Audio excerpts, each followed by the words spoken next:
A mí me preocupa todo esto de los reclusorios porque nadie se pone de acuerdo en qué es lo que está sucediendo. Ahorita ya no nos quisieron tomar las llamadas telefónicas, ni el procurador, ni el vocero, ni nadie. Y como que todo el mundo está así aterrorizado, el gobernador también, todo el mundo está ocupado.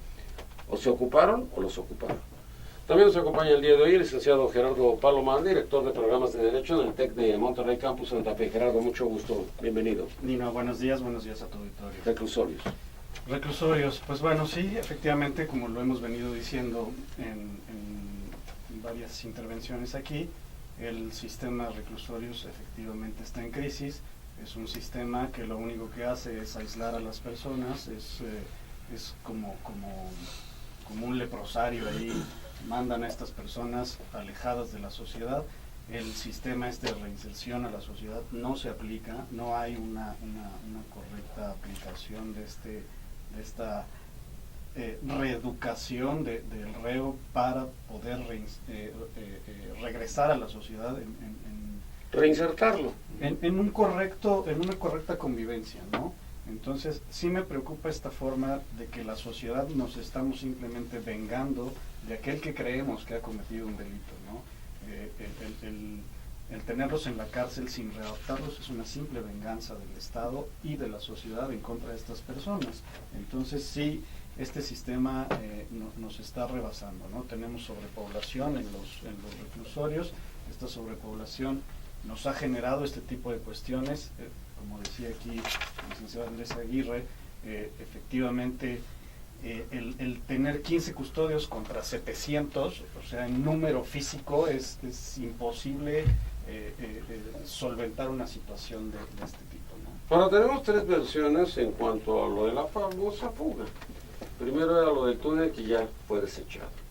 Y después salió de que habían llegado 2 autobuses en la parte exterior, ingresan ahí o salen los internos y se suben. Pero después viene otra versión que nos dicen que no, que entraron las camionetas. Entramos con nuestro reportero hace un momento con Ernesto Cabral y dice, Nino, no quieren oficialmente decir ninguna de las dos. ¿Habrá una tercera? Me pregunto yo. También nos acompaña el licenciado Gonzalo Mardueño, abogado penalista. Gonzalo, mucho gusto, buenos días. ¿Qué tal? Buenos días a todo el público, Nino, a toda la mesa del panel. Pues como ya en otra ocasión habíamos comentado, la problemática de los reclusorios es infinita. Puede pasar todo tipo de conducta antisocial. Las penas son severas en cuanto hace a la evasión de presos. Llegan hasta 15 años y pueden aumentarse cuando son los servidores públicos que se encargan precisamente de vigilar la custodia. Eso de nada ha servido. Siguen siendo las fugas cada vez más constantes, cada vez más alarmantes y cada vez se favorecen más. La situación de que haya versiones encontradas, opciones diferentes de las posibilidades de la fuga, significa no solamente que hubo una corrupción, sino que nos hace pensar en un encubrimiento de quienes llevaron a cabo esa acción. Es decir, están buscando dar alguna salida para encubrir a alguien más que estuvo participando en este favorecimiento. La presencia de los vehículos nos revela una fuga perfectamente coordinada, perfectamente preparada, estudiada, calculada, y desde luego si en esto estaba, como es de suponerse, estaban combinados los auxiliares del propio penal, los custodios, pues también estaba ya debidamente preparada. Habrá que seguirle la pista a los visitantes, si es que llevan, no sé si nuestro amigo vio, si es que llevan un registro de quienes los visitan, porque obviamente tuvo que coordinarse con el exterior, y habrá que seguirle la pista al dinero, que también es algo que no siempre se utiliza, seguirle la pista al dinero que se movió para todo eso, a ver cuánto fue, dónde fue, quién lo tiene, cómo se transfirió. Tampoco he escuchado en las noticias la peligrosidad de los reos. Se hablan de que están relacionados con el narcotráfico. Tantos federales y tantos no federales. Esto es lo que dice. Y unos, es lo que cuantifica. Como si eso importara, ¿no? O sea, 48 del Foro Federal y tantos porque ya no sabe ni siquiera el número. Sí, nadie. Tantos del Foro Local. Bueno, ¿qué importa? Se te fugaron ya. Sí, y ahora habría que ver cuál es la gravedad para a la vez poder establecer alguna pista en cuanto hacia sus nexos con otro tipo de organizaciones criminales, porque inclusive hay información confusa, hablan de 2 o 3 que estaban por narcóticos y a la vez por portación de arma de fuego, siendo reos del fuero común, cuando que el delito de portación de arma de fuego, posesión o los que se relacionen con las armas de fuego no son del orden común, son delitos federales. Entonces, creo que todavía la investigación está muy nebulosa. Las partes medulares, como son quienes los visitaban, a qué organizaciones pertenecían, qué delitos cometieron, si esos delitos por los que estaban siendo detenidos, procesados o sentenciados eran de delincuencia organizada, quiénes los visitaban, qué nivel económico tenían. Todo eso está en una cortina que hace todavía, genera mayor suspicacia con las versiones encontradas del modo de El maestro realizar. Gerardo Urosa Ramírez, catedrático de la Facultad de Derecho de la UNAM, abogado penalista. Gerardo, mucho gusto, bienvenido, buenos días. Gracias, Nino, buenos días. Pues aquí comentando, desde luego, llama la atención, está en todos los medios el caso Coahuila, la fuga de 131, 134, ya no sabemos cuántos sean, ¿verdad? Grave la situación. Pero lo más grave es que el caso Coahuila o estas fugas descaradas en donde es evidente la corrupción, pues no son sino un reflejo de vicios que ha venido arrastrando el sistema penitenciario durante años y que no se les ha dado solución. Hacinación descarado, corrupción por todas partes, una gran cantidad de presos en prisión preventiva y bueno, las soluciones pues no parecen verse por ningún lado. Poco ha hecho el Estado, poco ha hecho el gobierno, las personas viven en el Distrito Federal concretamente realmente en unas condiciones tremendas, celdas que fueron originalmente para 3, que tenían 3 planchas, se están metiendo 14, 18 reos, en los pasillos está el hacinamiento descarado. Claro, todo esto y además unas diferencias sociales que se dan ahí escandalosas, mientras alguien tiene celular, mujeres y cartas para pedir a los restaurantes y por ahí darse una vuelta a lo mejor en un descuido, algún buen cabaret. Hay otros que el grueso de la población sufre realmente condiciones infrahumanas. Tampoco se vale, ¿verdad? No se ha hecho nada realmente, muy poco. La Comisión Nacional ha hecho esfuerzos, pero falta mucho realmente. Yo creo que el hacinamiento, la prisión preventiva es un cáncer tremendo. Todo el mundo está en prisión preventiva, todo el mundo es procesado, los juicios duran 2, 3 años. No puede ser. Quizá una esperanza sean los juicios orales. Por ahí hay algo que pudiera pulirse. Porque decía el presidente del tribunal que se requiere mucho dinero para preparar todos los escenarios para que se hagan los juicios. Sobre todo porque hay vicios enquistados. Sí. Los celadores ya saben lo que es. Entrar a un reclusorio como empleado es enriquecerse. Sí. Todo se cobra, pasar lista, el baño, la comida. A las pobres personas humildes es robar a la miseria. Las personas que llegan ahí con sus Tupperware a darle los alimentos a sus familiares son descaradamente extorsionadas. Es un problema dificilísimo porque garita por garita, caseta por caseta es corrupción, desde los 10 pesos hasta los millones, como en este caso seguramente sería, porque yo creo que nadie se traga lo del túnel a estas alturas del partido. No, ya el túnel ya desapareció, eso ya fue desechado, eso nada más para salir en las noches. Fíjate, era para salir en las noches y regresar a pasar lista. Sí, claro, custodiados ahí como sucede también en algunas ocasiones en el Distrito Federal. Andrés, sí. Comisión Nacional de los Derechos Humanos. Pues desgraciadamente en este tema no hay más que descalificar y señalar, sin duda, este grave abandono y sobre todo lo que genera el abandono. La situación de los penales, la situación penitenciaria, impacta de manera directa a la seguridad ciudadana, a la seguridad pública, tiene un efecto inmediato. Y una de las funciones principales que tiene el Estado es la prevención del delito. Y el sector donde primeramente tendrían que estar trabajando las autoridades sería en esa parte con las personas que se encuentran en reclusión. Y esto no se hace, es decir, ni siquiera se cumple con los principios esenciales para generar condiciones de seguridad en el país. Evidentemente, toda esta falta de atención derivada también, como bien lo señalan, y se ha señalado muchas veces, de la tolerancia y de la corrupción que hay en este tipo de lugares. hace que la autoridad verdaderamente no desee cambiar las cosas. El presidente de la Comisión Nacional señalaba que evidentemente es el lastre del país. Se han hecho reformas dentro del sistema, pero que no alcanzan a impactar en la ejecución de las penas. Y es importantísimo meter esta parte de todo el sistema en el trabajo de planeación y de control, porque evidentemente aquí es un asunto de control. Es decir, las prisiones se encuentran, la mayoría, un buen número de prisiones se encuentran reguladas y manejadas por los propios internos. Eso genera condiciones de inseguridad que en materia de violaciones de derechos humanos evidentemente es una fuente permanente de violación tras violación, y sobre todo en contra de la seguridad de los propios internos, de sus familias, de las personas que ahí laboran, y genera una situación de riesgo enorme, no solo para estas personas, sino para la comunidad. Consígueme el presidente del país, ¿de qué país fue? Ayer a las 4 de la mañana aparece en los medios de comunicación. No sé si vieron la tortura a través de la televisión. Están golpeando a un interno, lo están destrozando, pasan el video y a las 4 de la mañana aparece el presidente de este país en cadena nacional en su país diciendo que esto se iba a terminar, que esto se acababa. Esto acaba de suceder. Es un ejemplo de un país, pues no sé si es europeo, no me acuerdo de qué país era, no presté la atención por la hora, pero sí me llamó enormemente la atención de que como que ahí sí le estaban poniendo atención, como que estaban preocupados y ocupados. Yo hacía programas, hice programas aquí en el norte, en vivo y en directo adentro del reclusorio, en el oriente, en Guadalajara, en Tijuana, en Ciudad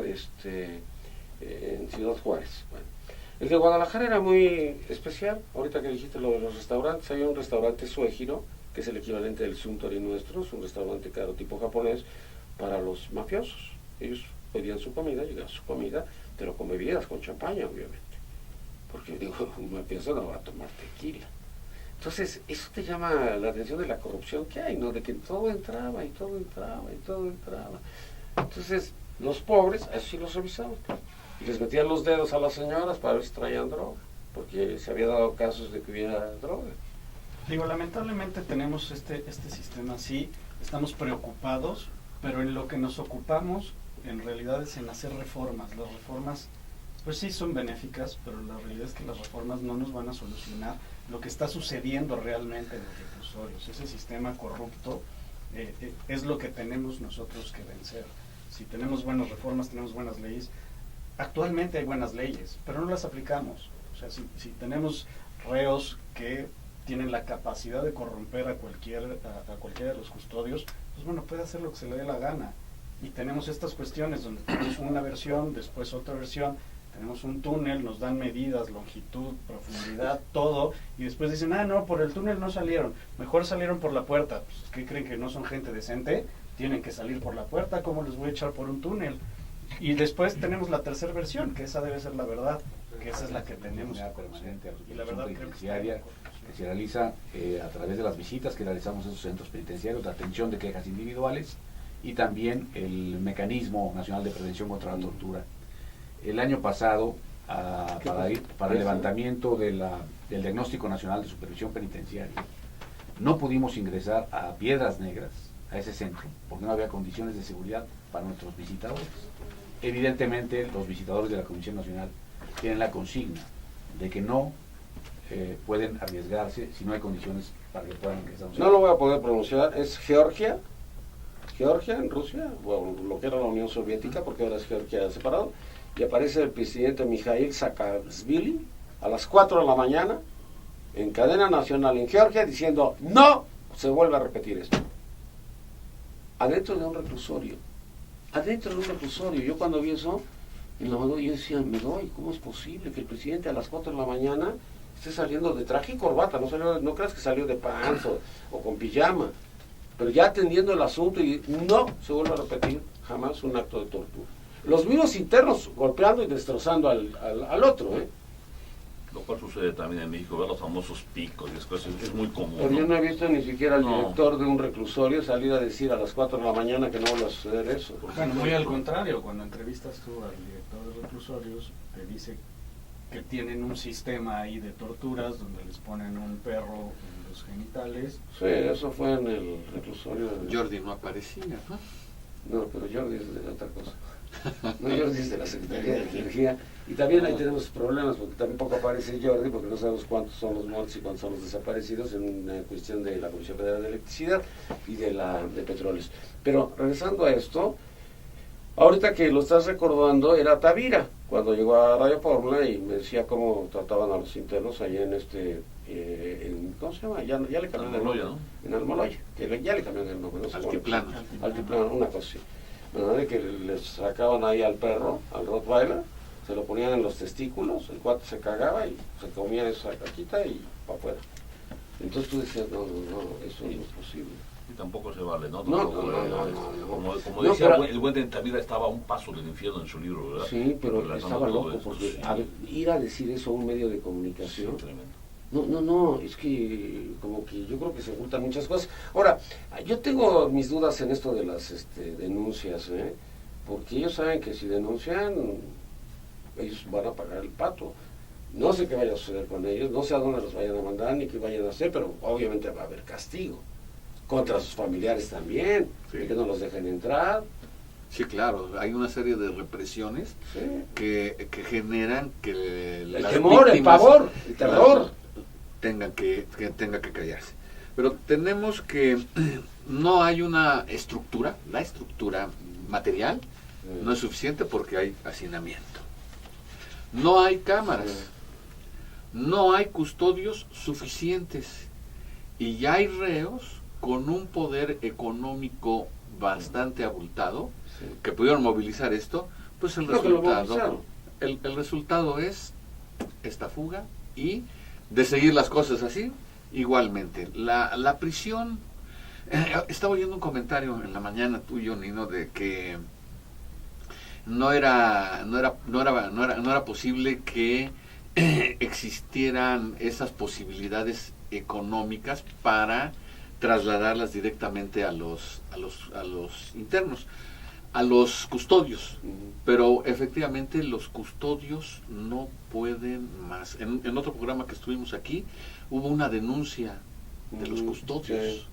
que no tenían ya las condiciones y que era inminente una fuga y no se hizo nada y la fuga sobrevino, ellos la anunciaron.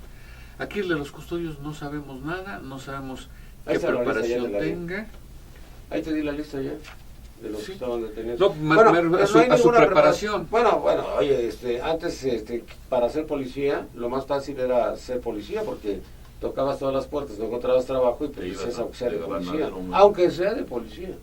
Y entonces en el pues aunque sea de custodia. El celador también, el celador sabe que va a ganar mucho dinero, es una verdadera mafia, ¿no? Las propias condiciones de reclusorio propician todo esto, ¿no?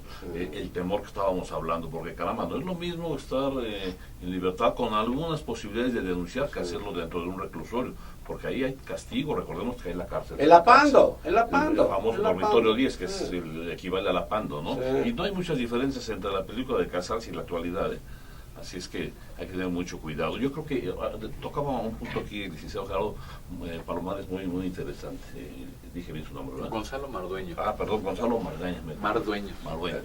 Bueno, en el sentido del hacinamiento. Yo creo que aquí una de las soluciones es y ha habido intentos, pero han fracasado. Despresurizar. Exactamente, despresurizar. ¿Y cómo hacerlo?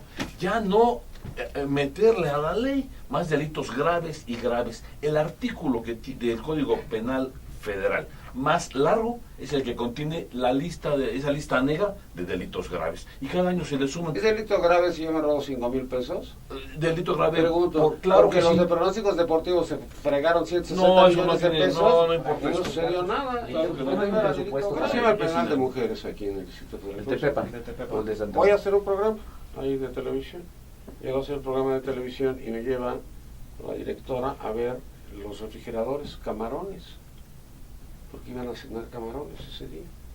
Entonces empieza el programa y una de las internas, que no sé cómo le haya ido después, dijo, oye Nino, los camarones los compraron para que los vieras tú en la televisión, Para la foto. para que aparecieran ahorita, porque nos dan basofia.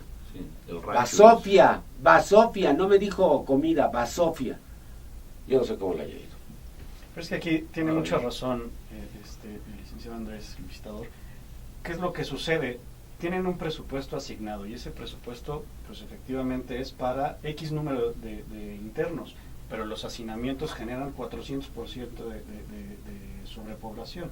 Entonces ese presupuesto está 400 veces rebasado.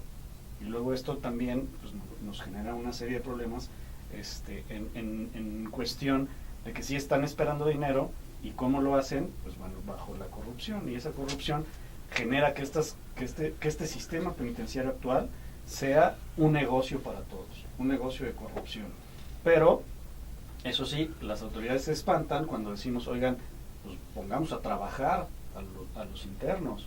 Ah, no, pero es que la Constitución dice que tenemos libertad de trabajo y esa libertad de trabajo la trasladamos a la parte de que si yo quiero trabajar, puedo hacerlo y si quiero vagabundear también lo puedo hacer. Con las extorsiones estas de los reclusorios, ¿qué te dicen? Cuélgale, danos la información inmediatamente. Bueno, ¿y por qué debe de haber extorsiones de los reclusorios?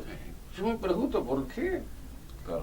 ¿Por qué me están preparando para que yo cuelgue, no conteste, avise a un número y diga yo que en tal teléfono y puedan desencriptar de dónde vino la llamada a mi casa y se pueda saber quién era el que me estaba extorsionando? Ahí es lo que, es decir, hay un estigma, digamos, social y hay un repudio social hacia lo penitenciario y hacia los delincuentes. Sí. Pero yo creo que hay que hacer un trabajo importante a nivel de comunicación social en cuanto a que la situación que priva para los internos nos afecta directamente a nosotros. Está estrechamente ligado. El concepto de reinserción no tiene que ver únicamente con que el interno procure no delinquir y darle elementos para que lo logre hacer. Tiene que ver con un asunto y una concepción de prevención del delito. Es decir, un interno que es maltratado, cuya dignidad es pisoteada, extorsionado a su familia, evidentemente no va a tener posibilidades ni el ánimo de tratar y buscar reinsertarse. Entonces, todo lo que se haga en favor de las cárceles no es en favor de los propios prisioneros, en favor de la sociedad. Ese es un aspecto importantísimo. ¡De nosotros! Claro, por supuesto. Ahorita tú puedes ver, en este caso, como lo hemos visto en Apodaca y en otros tantos, que estas fugas incrementan la violencia inmediato de la comunidad. Es decir, ¿por qué? Porque ellos saben que ya salen a jugarse el todo por el todo. Entonces, no tardan ni 3 días cuando ya están volviendo a delinquir. Esa es una parte muy importante que me parece que también las autoridades tienen que fomentar los patronatos, tienen que fomentar la comunicación y sobre todo la sociedad ser muy sensible que lo que pasa en las prisiones incumbe a la sociedad de manera directa. La situación y la inseguridad en la prisión afecta de manera directa, aunque no lo percibamos, a la comunidad. Esto que tú comentas de las extorsiones y los secuestros que se dirigen desde el interior de los centros penitenciarios es inconcebible, es intolerable. O sea, no es posible que se siga permitiendo y desgraciadamente esperemos al siguiente evento que ojalá no sea pronto, ¿no?, para volvernos a sentar aquí a decir lo mismo. Yo espero que las autoridades verdaderamente porque tomen esta conciencia y sin duda se ocupen en el establecimiento de programas inmediatos de atención a este tipo de fenómenos y sobre todo a una situación alarmante que genera para toda la sociedad condiciones de riesgo graves. Y este es un aspecto que tenemos que valorar. Fíjate que en el primer programa que hice yo de reclusorios, ahorita me está haciendo el flashback, el regreso, el reencuentro, era un programa muy aburrido, la verdad. Estaban nerviosos ellos y estábamos nerviosos nosotros. Nerviosas las autoridades, porque nunca se había visto un programa de televisión en vivo en ninguna parte del mundo. Entonces don Emilio Azcárraga mismo dijo, bueno, pues vamos a ser los primeros, hagámoslo lo mejor posible. Pero las autoridades también estaban aterrorizadas porque se dieron cuenta demasiado tarde de que habían dado ese permiso por quedar bien y cuando se percataron, bueno, pues tenían un problema ahí muy grave. Pues total que el programa, pues yo creo que transcurrían 2 o 3 horas y todo, pues tú le apagabas porque pues era más de lo mismo, de que todo está muy bien, de que todos somos maravillosos. De repente un abogado, digo, yo le di 10 millones de pesos al procurador. Ahí cambió todo. El procurador, pues obviamente lo echaron para afuera, era Procurador General de la República, pero el abogado con el paso del tiempo lo mataron. Lo mataron por eso, lo mataron por otra cosa, porque vivía o tenía que ver con el narcotráfico, todo eso, ¿no? Y entonces tú decías, pero era otra época, ¿no? Como ahorita que matan a todos y es un desastre que ya no sabes cuántos llevan, porque llevan 100 muertos, 80 muertos y, Y no se aclara ninguno. No, pues no saben ni siquiera los nombres, se van a la fosa común. Y en ese entonces se quedó siempre eso, ¿no? Yo decía, bueno, ¿por qué le separó o qué sucedió para que separara y decir, yo al Procurador General de la República le di 10 millones? Sí. Decirlo en una televisión. Digo, hoy día la población penitenciaria es de 238.000, ¿Y cuántos debería de haber? 269 internos a nivel nacional. Ah, Si tú piensas en que estas personas tienen familia, sí. que vive afectada por estas condiciones que estamos mencionando, Multiplícalo por 4 o 5. ¿cuántos? Es 1,000,000 y pico de personas. El costo social es Afectadas. Claro, que además, gravísimo, claro, gravísimo. que es un colectivo muy importante y que tendría que ser objeto de un apoyo y un seguimiento importante, porque evidentemente la gran mayoría de las personas internas son gente de muy escasos recursos, y las familias, para poder mantener a sus familiares en estos centros, requieren hacer cosas extraordinarias. Ya sale del centro de readaptación social y va a buscar trabajo. ¿Traes carta de antecedentes no penales? No, traigo carta de antecedentes penales, pero ya cumplí. Te llamamos, ¿eh? Claro. Hasta para hacer limpieza. También hay ese prejuicio, ¿no? Social. Y entonces, muy ¿a grave. dónde lo estás empujando? Sí, esa es a parte elegir de los mismos programas de readaptación. La readaptación no, Y no de únicamente es prevención tú ya también. te vas a portar bien por siempre, No. sino la readaptación también es cultural de la sociedad. Claro, claro. Oye, ¿por qué si este cuate ya purgó su pena y se supone que ya puede ser No, insertado en la veo a sociedad? otra persona. Pues sí, digo, la verdad es que tenemos Eso ese no te estigma digo. de decir mejor contrato a alguien Quizá más. lo preocupante, yo lo que veo, y lo decía aquí también el licenciado de Derechos Humanos, es que platicamos de lo mismo y de los mismos vicios y de los mismos problemas de siempre. Pero siempre. No ha habido ningún avance No, no, absolutamente. no, no, no. Los mismos vicios del pasado, hacinamiento, corrupción, falta de programas, de seguimiento.